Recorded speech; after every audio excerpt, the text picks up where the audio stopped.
शक्ति का जागरण और सुख के स्रोत का प्रकटीकरण।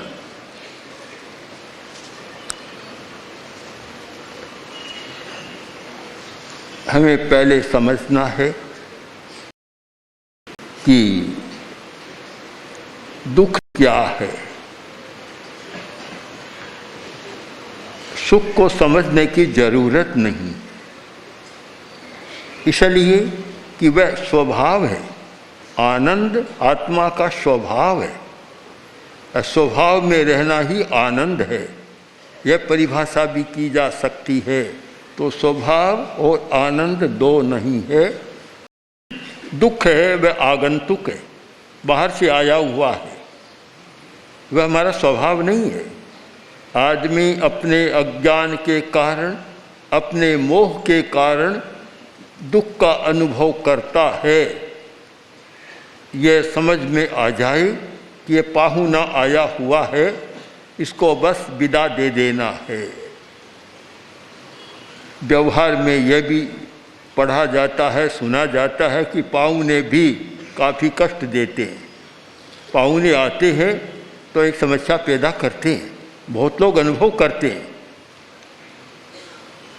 कि कोई पाहुने आ गए घर में और पति ने कहा कि पाहुने आए हैं। पत्नी बोली तुम्हारे आते ही रहते हैं, मैं कब कब रसोई बनाऊं, क्या क्या करूं, मुझसे ये ताबे नहीं आता, तुम जानो वे जाने। क्योंकि आ गए तो निकालना मैं जानती हूँ। रसोई बनाई और रसोई के ताला देकर कहीं बाहर चली गई। अब भोजन का समय हुआ और पाहुने आए हुए हैं। घर का मालिक बोला कि भाई साहब आपको भोजन करना है। योजनाबद्ध काम हो रहा था।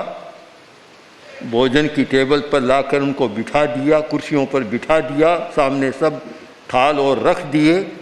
अब रसोई परोसना, तो बोला भाई साहब मेरी तो गलती हो गई। क्या